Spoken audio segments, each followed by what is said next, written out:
जय जगन्नाथ पिला माने आपण मानक पुणी थे स्वागत आ गोटे नुआ वीडियो को। तो पिला माने आज आम ये वीडियो रे देखिबा सप्तम श्रेणी भूगोल बहिर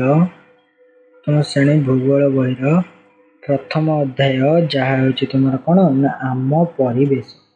पिला माने आम परिवेश ता माने परिवेश कहिले तुम माने कोन बुझुच पढ़िबा ता पूर्वरु आशा करुच्ची कि तुम मैंने समस्ते भलरे थिबो। तो वीडियोटी को जमार भी स्किप न करे प्रथम रु शेष जाके वीडियोटी को देख ताहले जाइए तुम मैंने बुझी पारिबो। तो पिला माने एबे कुह मते परिवेश काहाकू कुहा जाय।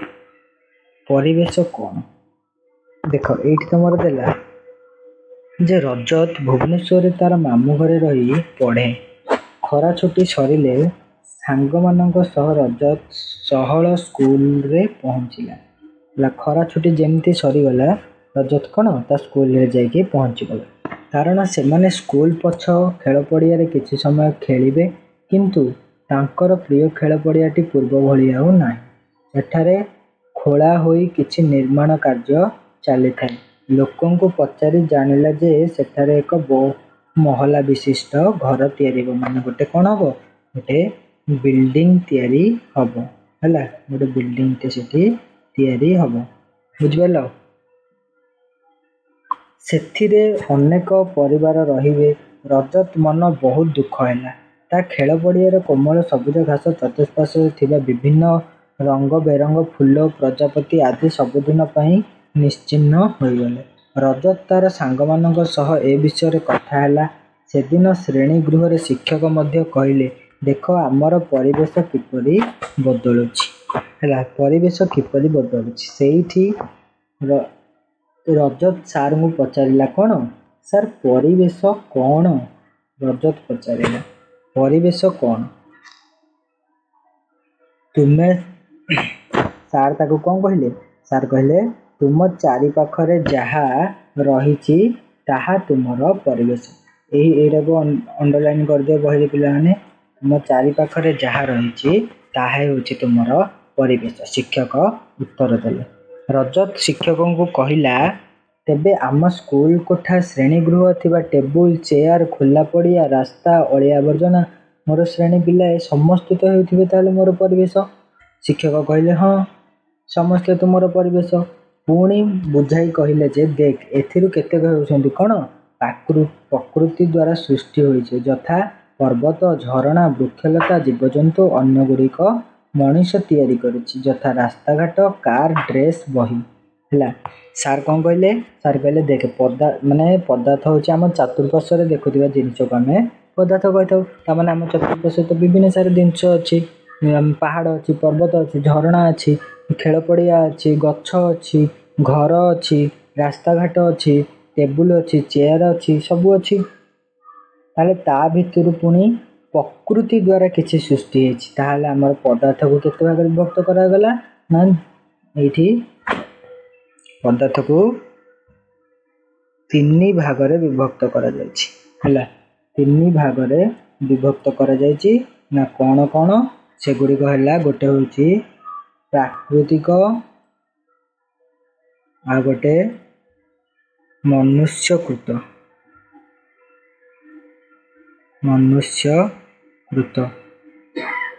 हैला। एठी देख परिवेशर विभिन्न उपादान केते भाग विभक्त करा जायछि ना प्राकृतिक गोटे मनुष्यकृत गोटे आ गोटे कोन रहिछि ना मनुष्य द्वारा तैयारी परिवेश गोटे तीनटा भाग विभक्त करा जायछि। ताले देख प्राकृतिक परिवेश कहा को कह ना प्राकृतिक परिवेश रे हमर कोन बारीमंडल वायुमंडल अश्ममंडल जैवमंडल यही सब जिनिस आसुछि हमर का प्राकृतिक परिवेश हैला। बारीमंडल पिला माने कोन ना भल भाबरे देख एठी बारीमंडल कहले हमर जो जल भाग अछि सेटा को हमर बारीमंडल बोली कुहा जाय। पृथ्वी रो तीन भाग जल हेले गोटे भाग स्थल बोली हम समस्ते जानिचे हैला। तो ये जो जल भाग रहिला आकु हम कोन कहबा बारीमंडल हैला। ଆଉ ବାୟୁମଣ୍ଡଳ କାହାକୁ କହିବା ନା ବାୟୁମଣ୍ଡଳ ହେଉଛି ଆମର ଯୋଉ ବାୟୁମଣ୍ଡଳ ତ ତମେ ମାନେ ସମସ୍ତେ ଜାଣିଛ ପଢିଥିବ ମଧ୍ୟ। ବାୟୁମଣ୍ଡଳ କହିଲେ କାହାକୁ କୁହାଯାଏ ମାନେ ଯୋଉଠି ଆମର ଗ୍ୟାସ ରହିଛି ହେଲା ସେଇଟାକୁ ଆମର ବାୟୁମଣ୍ଡଳ କୁହାଯାଏ। ଅଶ୍ମମଣ୍ଡଳ କହିଲେ କଣ ବୁଝ? ଅଶ୍ମମଣ୍ଡଳ କହିଲେ ଆମେ ଯୋଉଠି ରହୁଛେ ଯୋଉ ଜାଗାରେ ବସବାସ କରୁଛେ ହେଲା ସେଇଟାକୁ ଆମେ କଣ କହିବା ଅଶ୍ମମଣ୍ଡଳ ବୋଲି କହିବା। ଯେ ଅଶ୍ମମଣ୍ଡଳରେ ଆମର କଣ ନା ଆମର ଘର ବାଡି ଆଉ ଆମର ସବୁ ବଡ ବଡ ବିଲ୍ଡିଂ ସ୍କୁଲ କଲେଜ ରାସ୍ତାଘାଟ ଏଇଗୁଡା ସବୁ ଆମର ପାହାଡ ପର୍ବତ ଏଗୁଡା ସବୁ କୋଉଠି ରହିଲା ନା ଏଇ ଅଶ୍ମମଣ୍ଡଳ ଭିତରେ ରହିଲା। ବୁଝିପାରିଲ? ତାପରେ ଆଉ ଗୋଟେ ରହିଲା କଣ ନା ଜୈବ ମଣ୍ଡଳ। ମାନେ ଜୈବ ମଣ୍ଡଳ କଣ ନା ଜୈବ ମଣ୍ଡଳ କହିଲେ ଏଇ ଯୋଉ ପାହାଡ ପର୍ବତ ଝରଣା ଏଗୁଡାକ ସବୁ ରହିଲା ଏଗୁଡାକ ହଉଛି ସବୁ ଜୈବ ମଣ୍ଡଳ। ଅଶ୍ମମଣ୍ଡଳ କହିଲେ ଯୋଉଗୁଡିକ ହଉଛି ମନୁଷ୍ୟ ସୃଷ୍ଟି କରିଛି ଏବଂ ଜୈବ ମଣ୍ଡଳ ଯୋଉଗୁଡାକ ପ୍ରକୃତିରୁ ସୃଷ୍ଟି ହୋଇଛି ହେଲା। ବୁଝିପାରିଲ? ଏଇଟା ହଉଛି ପ୍ରକୃତି ଦ୍ଵାରା ସୃଷ୍ଟି, ଏଇଟା ହଉଛି କଣ ମନୁଷ୍ୟକୃତ, ମନୁଷ୍ୟ ଆକୁ ତିଆରି କରିଛି ହେଲା। ବୁଝିପାରିଲ? ତ ଏବେ ବୁଝିପାରିଲ ପ୍ରାକୃତିକ ପରିବେଶ କାହାକୁ କୁହାଯାଏ। ଏବେ ଆମେ ଦେଖିବା ମନୁଷ୍ୟକୃତ ପରିବେଶ। ମନୁଷ୍ୟକୃତ ପରିବେଶରେ ଦେଖ କଣ କଣ ସବୁ ଆସୁଛି ନା ଶିଳ୍ପ, କୀର୍ତ୍ତି, ରାସ୍ତାଘାଟ, ପୋଲ, ପାର୍କ, ଅଟ୍ଟାଳିକା ଇତ୍ୟାଦି ସବୁ ଆସୁଛି। ଏଇ ଅଟ୍ଟାଳିକାକୁ କିଏ ତିଆରି କରିଛି? ଅଟ୍ଟାଳିକା ମାନେ ଯୋଉ ବଡ ବଡ ସବୁ ବିଲ୍ଡିଂ ଏଇ ସବୁ। ଆଉ ପାର୍କ, ପାର୍କ ମାନେ ତ ତମ ମାନେ ସମସ୍ତେ ଜାଣିଥିବ ଯୋଉମାନେ ସହରରେ ରହୁଛନ୍ତି ସେମାନେ ପାର୍କରେ ବୁଲିବାକୁ ଯାଉଛନ୍ତି ଡେଲି ଡେଲି। ଏବଂ ଆଜିକାଲି ମଧ୍ୟ କେତେଟା ଗାଁରେ ମଧ୍ୟ ପାର୍କ ସୃଷ୍ଟି ହେଇଗଲାଣି। ଏବଂ ପୋଲ, ପୋଲ ତୁମେ ମାନେ ଦେଖିଥିବ ଯେ ନଦୀ ତ ଏପଟରୁ ସେପଟକୁ ଯିବା ପାଇଁ ବର୍ତ୍ତମାନ ସବୁ ପୋଲ ବା ବ୍ରିଜ ତିଆରି ହୋଇଛି, ଯାହା ଫଳରେ କି ଆମେ ସମସ୍ତେ ସହଜରେ ନଦୀ ପାରି ହେଇପାରୁଛେ। ଏବଂ ରାସ୍ତାଘାଟ ତ ତୁମେ ମାନେ ସମସ୍ତେ ଜାଣିଛ। ରାସ୍ତାଘାଟ ହଉଛି କଣ ଯୋଉଠି ଆମେ ଯିବା ଆସିବା କରୁଛେ ସେଇ ସବୁ କିଏ ତିଆରି କରିଛି? ମନୁଷ୍ୟ ହିଁ ତିଆରି କରିଛି। ଆଉ ରହିଲା କୀର୍ତ୍ତି, ଯୋଉ କୀର୍ତ୍ତି ରହିଲା ପିଲାମାନେ, କୀର୍ତ୍ତି ମାନେ କଣ ମନ୍ଦିର ମସଜିଦ ଏଇ ସବୁ କିଏ ତିଆରି କରିଛି? ଏଇ ସବୁ ବି ମଧ୍ୟ ମଣିଷ ତିଆରି କରିଛି। ଆଉ ରହିଲା ଶିଳ୍ପ ବା କଳକାରଖାନା ଇଣ୍ଡଷ୍ଟ୍ରି, ଆକୁ ସବୁ କିଏ ତିଆରି କରିଛି? ନା ଏଇ ମଣିଷ ତିଆରି କରିଛି। ଏଗୁଡ଼ିକ ସବୁ କଣ ହେଲା ନା ମନୁଷ୍ୟକୃତ ପରିବେଶ। ଆଉ ଗୋଟେ ରହିଲା ମନୁଷ୍ୟ ଦ୍ଵାରା ସୃଷ୍ଟି ପରିବେଶ। ମନୁଷ୍ୟ ପରିବେଶ ମାନେ ମଣିଷ ଭିତରେ ଥିବା ଗୋଟେ ପରିବେଶ। ମଣିଷ ଭିତରେ କଣ ଥିବ ନା ରାଜନୈତିକ ପରିବେଶ ଗୋଟେ, ଅର୍ଥନୀତି ପରିବେଶ ଗୋଟେ, ଶିକ୍ଷା ପରିବେଶ ଗୋଟେ, ଧର୍ମ ପରିବେଶ ଗୋଟେ, ସଂଘ ପରିବେଶ ଗୋଟେ, ଆଉ ପରିବାର ବ୍ୟକ୍ତି ବିଶେଷ ଏଇ ସବୁକୁ ନେଇକି କଣ ହେଇଥାଏ ଗୋଟେ ପରିବେଶ ସୃଷ୍ଟି ହେଇଥାଏ। ସେଇଟା ହଉଛି ମନୁଷ୍ୟ ପରିବେଶ। ଦେଖ ମନୁଷ୍ୟ କଣ ନା ରାଜନୈତିକ ପରିସ୍ଥିତି ଅଛି ହେଲା, ସମସ୍ତେ ରାଜନୀତି କରୁଛନ୍ତି। ସାରା ଭାରତ ସାରା କଣ ଗୋଟିଏ ରାଜନୈତିକ ଇଏ ରହିଛି ଯାହା ଫଳରେ କି ଆମର ଦେଶ ଚାଲୁଛି। ଏବଂ ଅର୍ଥନୀତି, ଅର୍ଥନୀତି ପିଲାମାନେ ସବୁ କ୍ଷେତ୍ରରେ ତ ଆମକୁ ଅର୍ଥନୀତି ଦରକାର ନା, ଚଳିବା ପାଇଁ ଅର୍ଥ ଦରକାର ହେଲା। ଯାହା କିଛି କରିବାକୁ ହେଲେ ଆମକୁ କଣ ଅର୍ଥ ଦରକାର। ତ ଏସବୁ କଣ ଅର୍ଥନୀତି ମଧ୍ୟ ଆମ ମଣିଷ ତିଆରି କରିଛି। ଶିକ୍ଷା, ଶିକ୍ଷାରେ ସିନା ତୁମେ ମାନେ ସମସ୍ତେ ପାରଙ୍ଗମ ହେଲେ ଯାଇକି ଆମ କଣ ପରିବେଶକୁ ସୁଦୃଢ କରିବ। ଶିକ୍ଷା, ଶିକ୍ଷାଟାକୁ ମଧ୍ୟ କିଏ ତିଆରି କରିଛି? ଏ ମଣିଷ ଶିକ୍ଷା। ଆଉ ରହିଲା ଧର୍ମ, ଧର୍ମ ତୁ ହିନ୍ଦୁ ତୁ ମୁସଲିମ ତୁ ଶିଖ ତୁ ସାଇ ଏସବୁ ସବୁ କିଏ? ମଣିଷ ହିଁ ପରିବେଶ ସୃଷ୍ଟି କରିଛି। ଆଉ କଣ ସଂଘ, ସଂଘ ମାନେ ଯୋଉ ଗୋଷ୍ଠୀ ବା ଗ୍ରୁପ, ଗ୍ରୁପ କିଏ ତିଆରି କରିଛି? ଏଇ ମଣିଷ ହିଁ ତିଆରି କରିଛି। ପରିବାର ବ୍ୟକ୍ତି ବିଶେଷ ଏଇ ସବୁ କିଏ? ଏଇ ମନୁଷ୍ୟ ହିଁ ସବୁ ତିଆରି କରିଅଛି। ବୁଝିପାରିଲ? ତାହେଲେ ଆମ ପରିବେଶକୁ ତିନି ଭାଗରେ ବିଭକ୍ତ କରାଗଲା। କଣ କଣ? ଗୋଟେ ହଉଛି ପ୍ରାକୃତିକ ପରିବେଶ, ମନୁଷ୍ୟକୃତ ପରିବେଶ, ଆଉ ଗୋଟେ ହଉଛି ଆମର ମନୁଷ୍ୟ ଦ୍ଵାରା ସୃଷ୍ଟି ପରିବେଶ ହେଲା, ମନୁଷ୍ୟ ପରିବେଶ। ତ ତିନି ଭାଗ ସରିଲା। ଏବେ ଆମେ ପଢିବା ଭୌତିକ ପରିବେଶ କାହାକୁ କୁହାଯାଏ। ପିଲାମାନେ ଦେଖ, ଦେଖ ପିଲାମାନେ ଭୌତିକ ପରିବେଶ କାହାକୁ ନେଇ ଗଠିତ? ନା ଏଠି ଦେଖ ଦେଲା पृथ्वी रे जल स्थल वायु नहीं भौतिक परिवेश गठित। एतिक नोट कर दियो। पृथ्वी रे जल स्थल वायु को नहीं कौन भौतिक परिवेश गठित। तुम्हें पूर्व श्रेणी रे अश्ममंडल वायुमंडल बारिमंडल जैवमंडल संबंध में परिचित अच्छा। पूर्व क्लास रे पढ़ी ये सब विषय आस यही मंडल गुड़िक संबंध में आगे कौन अधिक जाना अधिक जाना। पृथ्वीर कठिन भूतत्व व शक्त परिभाग को अश्ममंडल कहुए कौन पृथ्वीर कठिन भूतत्व व शक्त उपरिभाग को अश्ममंडल कहुए। ता माने आम जो रोचे ताकू कौन अश्ममंडल कहुए। यह विभिन्न खनिज द्रव्य और शिलार गठित यार उपरिभाग मृत्तिका और पतला आवरण रही माने आमे जो बस करुचे कौन मृत्तिका माने माटी है। यार तले माने माटी खोलिला परे आमको बाहर कौन किसी खनिज पदार्थ जमीक कि कोयला सुना ये सब बाहर है। सब जो बाहर ये सब कौन माटी तले अच्छी या तले जो लेयरटा अच्छी सेटा को कौन कहुए से गोटा को कहुए अश्ममंडल। अश्ममंडल बुझिपाइल। तो यह पर पिला माने देखिबा आमे पृथ्वीर उपरी भाग असमान पर्वत मालभूमि समतल भूमि उपत्यका आदि भूमि रूप जो भूपृष्ठ असमान होता है। यही भूमि रूप उभय स्थल भाग और समुद्र सज्जारे रही से कौन कहला मैंने पृथ्वीर ऊपर भाग में कौन होता है माने जो माटी ऊपर कौन थाए सब माटी ऊपर मृत्तिका ऊपर कौन थाए पर्वत मालभूमि समतल भूमि। पर्वत पिला मन तो जानिच जो एमती छोट छोट पहाड़ सब गठन होता है। मालभूमि कौन मालभूमि कहले जोड़ा पहाड़ गुड़ाक एमती लगी लगी लगी लगी लगी लगी लगी लगी होगी बहुत बाट पर्यंत लंबिकर थी से जो रहा ये अंचल गुड़ाक कौन कहुए मालभूमि बोली कहुए। समतल भूमि माने जो जगह पूरा समान हो समतल भूमि कहुए। उपत्यका आदि भूमि रूप जो भूपृष्ठ असमान होता है। भूपृष्ठटा कौन आम असमान देखा जाए से तो यही भूमि रूप उभय स्थल भाग और समुद्र सज्जार रही स्थल भाग रही माने आम जो रोचे ये स्थल भाग रही जल भाग माने समुद्र मध्य रही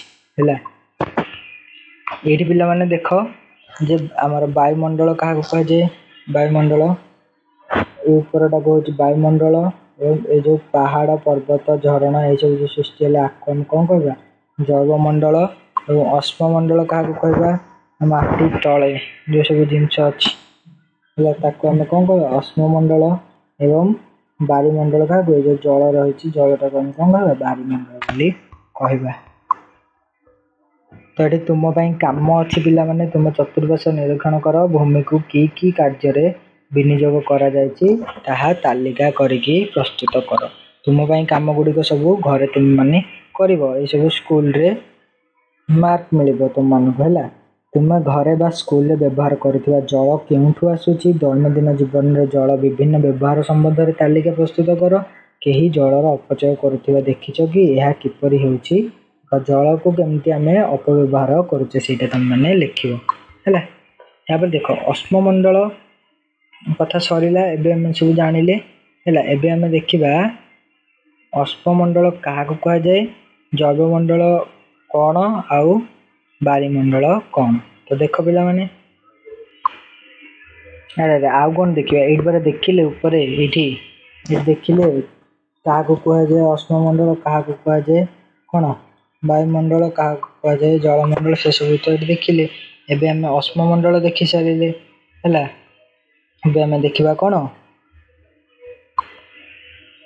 देखा बारिमंडल पिला माने देख पृथ्वीर समस्त जलराशि को बारिमंडल कहुए। ये पॉइंट कर है पृथ्वीर समस्त जलराशि को बारिमंडल कहुए जहाँ जलर विभिन्न उत्स और विभिन्न प्रकार जलराशि तथा नदी ह्रद समुद्र महासागर आदि को नहीं गठित। ए समस्त प्राणी और उद्भिद यह एकांत आवश्यक कारण जल होमर जीवन जल बिना आम बंची पारिबा नाही। तापर देख पिला माने पृथ्वी एटा हूँ तुम वायुमंडल पृथ्वी को चतुर्दिगरु घेरी रही पतला ग्यासीय आवरण को कौन कहुए वायुमंडल कहुए। पृथ्वीर माध्याकर्षण जो यह पृथ्वी को लगी रही सूर्य ठारू आसुथिबा क्षतिकारक रश्मि तथा अत्यधिक उत्ताप आमको रक्षा करे। विभिन्न गैस धूलिकणा और जलबाष्प को नहीं वायुमंडल गठित। वायुमंडल परिवेश परिवर्तन पानीपाग और जलवायु परिवर्तन घटी थाए। पिला माने उभय प्राणी और उद्भिद नहीं जैव मंडल गठित। जैव मंडल क्या नहीं गठित ना उभय प्राणी और उद्भिद मान नहीं जैव मंडल गठित है। यह अश्ममंडल वायुमंडल और बायुमंडल अंतर्गत परिवेश संबंध थिबा तथा जीवन धारण पर आवश्यक उपादान थिबा पतला स्तर को बुझाए। ये बुझिपार क्या कहुए वायुमंडल बायुमंडल अश्ममंडल जैवमंडल क्या सब कहुए बुझिल। तापर आम देखा परिसंस्था कौन। परिसंस्था कौन परिसंस्था कहले तुम माने कौन बुझुच ये देख पिला माने परिसंस्था कौन ना कौन सी परिवेश रही जीवों मध्य निर्भरशील तथा सेमानक परिवेश अंतर्गत भौतिक और रासायनिक उपादान मध्य अंतर संबंध को कौन परिसंस्था गढ़ी उठी थाए। माने अंत संबंध कौन होता परिसंस्था गढ़ी उठी थाए। परिसंस्था केमिति तैयारी होता है बुझिल। जेमिति कि यार उदाहरण होची कौन ना प्राणी और उद्भिदर निबिड़ संपर्क। एमती गोटे प्राणी उद्भिद उपरे भरोसा करिकी बंची थाए से भाव में परिसंस्था गढ़ी उठी थाए। परिसंस्था माने कौन एथर बुझिपार।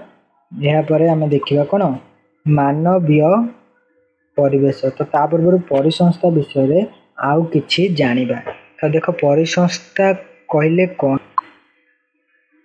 थरे पिला माने रजतर स्कूल रे गोटे प्रोग्राम होता से प्रोग्राम को भारत विभिन्न स्थान पिला सब आसते। तो किसी पिला कहले कि कौन ना सी आस केरल जमी अधिक वर्षा होता है किए कहला से विषय एवं किए कहले राजस्थान आसी सी कहला कि आम मूलर भी वर्षा हुए ना है।